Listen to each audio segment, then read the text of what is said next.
championnat d'Afrique des Nations en Algérie et d'autres nouvelles sportives, notamment quelques championnats et coupes en Europe. Voilà pour le sommaire dans un instant, les détails. Lundi 9 janvier 2023, mesdames et messieurs, bonjour et bienvenue dans votre journal de la mi-journée. Je le disais dans les titres, après la grâce que le président de la transition, colonel Assimi Goïta, leur a accordé, les 46 soldats ivoiriens restant au Mali sont arrivés samedi soir à Abidjan. Accueillis par le président Alassane Dramane Ouattara, ils ont été rejoints par les 3 femmes qui avaient été libérées en septembre dernier. Dans cette affaire, le président Assimi a accordé sa grâce aux militaires ivoiriens. Pris le pas sur la violence. La CEDEAO, le gouvernement togolais, tout le monde l'ONU, tout le monde s'est impliqué pour qu'il y ait un dénouement par des moyens diplomatiques. Et cela aboutit à la signature d'un mémorandum.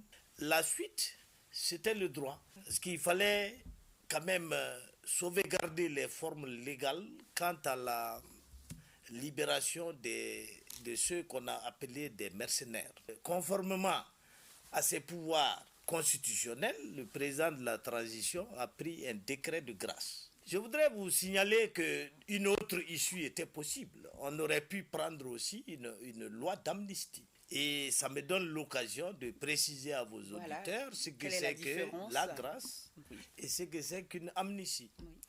La grâce, c'est que vous avez commis un crime et l'autorité suprême du pays, à savoir le président de la transition dans notre cas, a décidé au nom du peuple de vous accorder son pardon.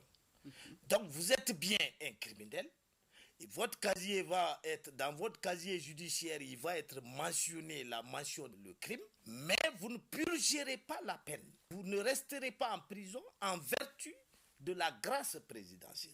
Par contre, une amnistie efface l'infraction. Même si vous avez été jugé, même si, ou avant d'être jugé, l'amnistie permet d'effacer l'infraction. Donc, ça ne sera même pas écrit dans votre casier judiciaire que vous avez commis tel ou tel crime. Et d'ailleurs, la loi prévoit que celui qui a été amnistié a le droit de poursuivre en justice quiconque parle plus tard du crime dont il a été amnistié. L'amnistie a un effet plus radical que la grâce présidentielle et toutes les deux contribuent à vous faire sortir de prison et c'est ça le principal pour les 46 Ivoiriens. Voilà, les relations qui vont redevenir normales. Alors les partenariats existants, ça va continuer. Comment ça va se passer rapidement, maître?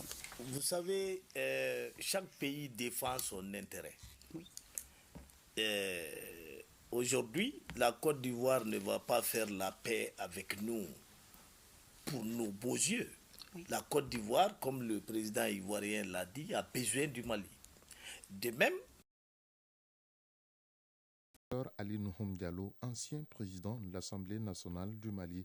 Le reportage est signé Ibrahim Kaoukonati. Ils sont 214 étudiants à recevoir leur parchemin au terme de 3 années de formation pour la licence et 2 années pour le master. Une formation académique axée sur plusieurs filières, comme l'ingénierie financière, le logiciel et les données, la comptabilité, contrôle et audit. Moussa Tembine, président du conseil université de l'UIE. Nous célébrons votre propre mérite, obtenu par vos efforts inlassables, assurant que le meilleur vous attend, dans la mesure où la formation que vous avez reçue vous donne les atouts importants pour votre vie professionnelle. Des tableaux d'honneur ont été pour leur encadrement et de nombreux cadeaux.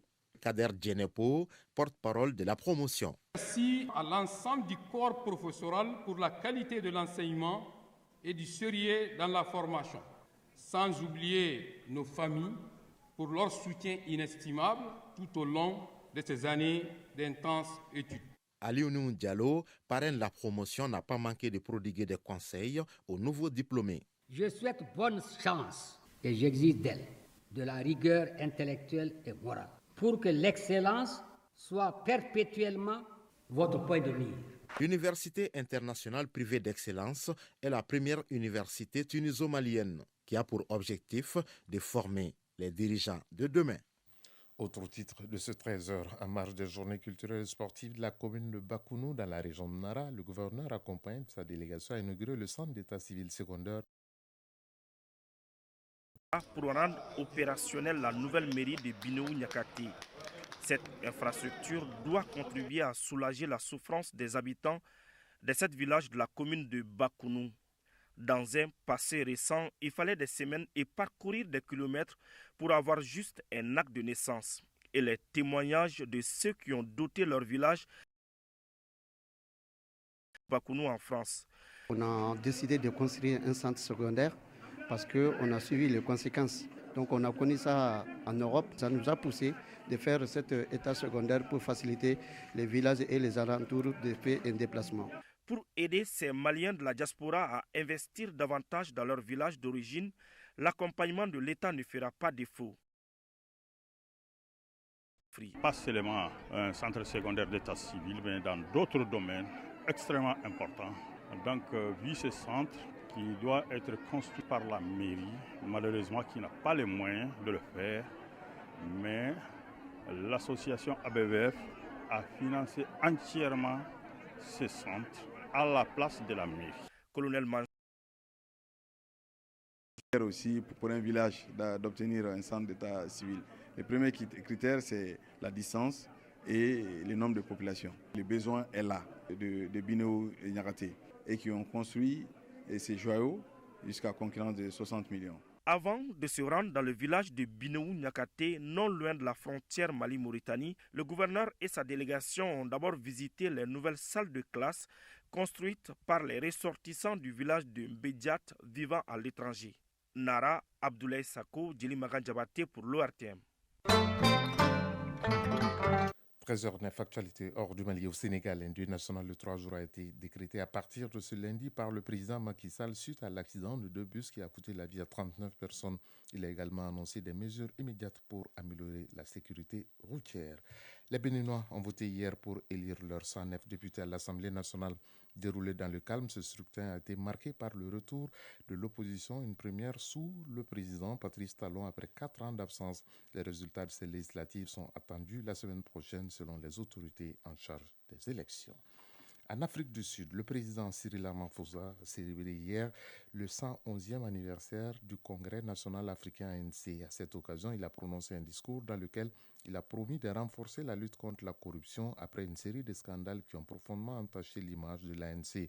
On s'en souvient, le chef de l'État lui-même était embourbé dans une affaire de cambriolage depuis des mois et a échappé à une procédure de destitution en décembre dernier. Réélu à la tête du parti il y a quelques semaines, Cyril Ramaphosa, à 70 ans, est donc parti pour décrocher un second mandat à la tête du pays si l'ANC remporte les élections générales de 2024. Au Brésil, des centaines de partisans de l'ancien président Jair Bolsonaro ont envahi et saccagé le palais présidentiel, le Congrès et la Cour suprême à Brasilia. Après quelques heures, la police a repris le contrôle des lieux. Le président Luiz Inácio Lula da Silva, en fonction depuis seulement une semaine, a condamné l'invasion des lieux de pouvoir de la capitale par des gens qu'il a qualifiés de vandales fascistes fanatiques. Il a placé les forces de l'ordre locales sous le commandement des forces fédérales pour reprendre en main la sécurité à Brasilia, où les policiers ont été totalement débordés par les assauts des partisans de Jair Bolsonaro. De son côté, ce dernier, qui se trouve aux États-Unis, a réagi sur Twitter en déclarant, je cite, que les déprédations et invasions de bâtiments publics sont contraires à la règle régissant les manifestations pacifiques. Le président américain Joe Biden est depuis hier au Mexique pour sa première visite officielle dans ce pays. Il a été accueilli à sa sortie d'avion par son homologue mexicain Andrés Manuel López Obrador. Au menu de cette visite, les questions migratoires à la frontière entre les deux pays et la lutte anti-drogue. Joe Biden et Andrés Manuel López Obrador doivent se rencontrer ce lundi pour des entretiens bilatéraux. Ils seront rejoints dans la semaine par le Premier ministre canadien Justin Trudeau pour un 10e sommet prévu demain des leaders d'Amérique du Nord. Retour à l'actualité nationale pour parler de notre dossier de tous les lundis. L'évocation de son nom ravive en vous certainement un souvenir. Le matelas en paille, puisque c'est de lui qu'il s'agit. Que devient-il? Aujourd'hui, Il est non seulement peu fabriqué, mais aussi moins utilisé. La modernité semble avoir eu raison de cette tradition. Le matelas moderne ravit la vedette pour son confort par rapport à celui en paille. Le grand format du lundi s'intéresse à ce sujet. Il est signé Brahma Traoré. De par sa résilience et son refus de la fatalité, Idrissa Coulibaly n'est plus regardé par les siens d'un coin de l'œil. Conducteur d'un poids lourd au départ, avant qu'un tragique accident n'ait eu raison de cette passion. Mais une autre renaît sur le sexagénaire, puisqu'il s'est vite converti en fabricant de matelas en paille. Avant, je faisais des allers et retours entre les villes et les villages. Nous transportions du charbon pour le revendre. Suite à un tragique accident, je ne pouvais plus exercer mon métier. J'ai alors décidé de rester sur place pour confectionner des matelas en paille. Il y a de cela 7 ans. 7 ans qu'il exerce l'activité, mais la technique de fabrication n'a pas connu d'évolution. Ce matelas traditionnel est donc fait de paille et de sacs à céréales vides et recyclés. Pour Idrissa Coulibaly, le travail ne demande pas assez de remue-ménage. J'achète les sacs vides avec les boutiquiers. Je les couds ensemble tout en laissant un trou d'accès. Par ce trou et à l'aide d'un bâton, j'insère les pailles petit à petit jusqu'à avoir le volume souhaité. Et enfin, je couds l'issue. Je fabrique les 1 place à 2500 francs CFA et les 2 places à 5000 francs CFA. Le matelas en paille a fait la pluie et le beau temps au Mali. Aujourd'hui, il a tendance à disparaître dans nos familles. En cause, la modernité et ses nouvelles innovations. Pour Sidiya Coulibaly, dormir sur ce genre de matelas relève d'une pratique devenue un mauvais souvenir. Entre matelas en paille et matelas moderne, je préfère les matelas modernes parce que c'est confortable. Les matelas en paille, ça c'est dans les temps anciens. Avant d'avoir des matelas modernes, je dormais sur la dessus. C'était une question de moins, c'est ça que mon papa achetait. Et maintenant, il y a un peu de moins, donc papa a acheté des matelas modernes. Le temps des matelas en paille semble également révolu pour Ousmane Sangaré. Bien qu'il ait longtemps utilisé et apprécié, le quadragénaire estime que les matelas modernes est une meilleure réponse au mauvais sommeil. Je dors sur des matelas modernes parce qu'ils sont plus confortables que les matelas en paille. C'est vrai, je dormais sur les matelas en paille. Mais aujourd'hui, ce n'est plus le cas. En revanche, certains conservent jalousement leurs matelas en paille, qu'ils considèrent d'ailleurs comme un patrimoine. Mahamadou Diarra en est un dont le slogan est « consommer ce qu'on produit ». Il faut promouvoir le consommé malien. Le matelas en paille n'est pas cher, 1000 francs, 1500, alors que le matelas moderne coûte 90 000, 100 000 francs CFA. Auparavant, on ne pouvait pas se marier sans avoir au moins un matelas en paille à la maison, parce que la plupart des personnes se couchaient sur les nattes. Tant qu'on ne consomme pas ce qu'on produit, la vie ne sera pas facile. Sur les traces de Mahamadou Diarra, Mariam Coulibaly, qui est nostalgique du matelas en paille, malheureusement pour elle, sa moitié préfère plutôt la modernité. Quand j'étais petite, je dormais sur les matelas en paille. L'intérieur de ces matelas est toujours frais, même pendant les périodes de forte chaleur. Maintenant, je dors sur des matelas modernes parce que mon mari est un amoureux de ces matelas. S'il achète des matelas modernes, je suis obligée de dormir là-dessus. Je n'ai pas mon mot à dire, sinon je préfère plutôt les matelas en paille. Outre le faible engouement pour les matelas en paille, ces fabricants semblent se compter également au bout des doigts. Une réalité loin de décourager Idrissa Coulibaly, qui dit tirer son épingle du jeu en exerçant ce métier. Les affaires marchent bien. Les jeunes achètent, les vieux également. J'ai même des clients qui viennent la nuit en toute discrétion parce qu'ils en ont honte de s'en procurer en présence d'une tierce personne. Cette embellie va durer pour combien de temps? Entre les matelas en paille et modernes, le choix ne se pose plus pour beaucoup au nom du bon sommeil. Des matelas en paille qui font rêver des souvenirs. Il sera là dans un instant pour la page sportive.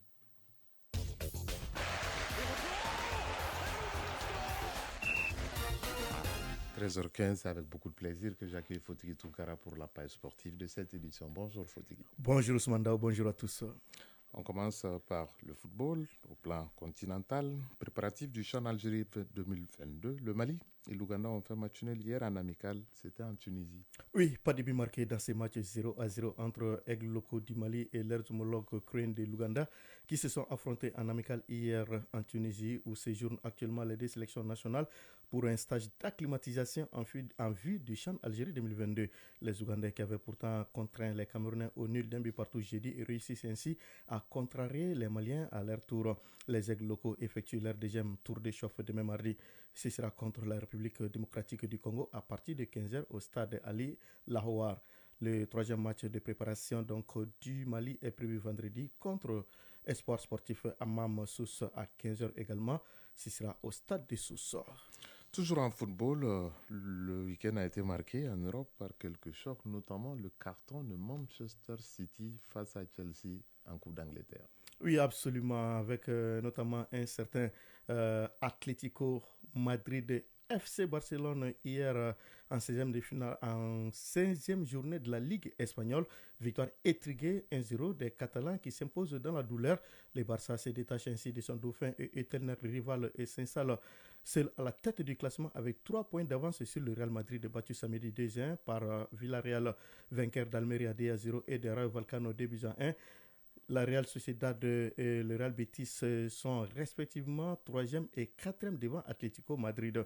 En Série A italienne, le choc Milan AC Roma, comptant pour la 17e journée, n'a pas connu de vainqueur à cause d'un réveil brutal et bouleversant de la Roma. Se reprenant ainsi en fin de match, les deux équipes se sont neutralisées 2 buts partout, alors que les Rossoneri, que vous connaissez très bien, menaient 2-0 à 7 minutes de la fin. Le leader Naples a dominé Sampdoria 2-0. La Juventus qui les pourchasse s'est imposée 1-0 devant Udinese. 5e devant la Roma, la Lazio a été tenue en échec par Empoli 2 buts partout.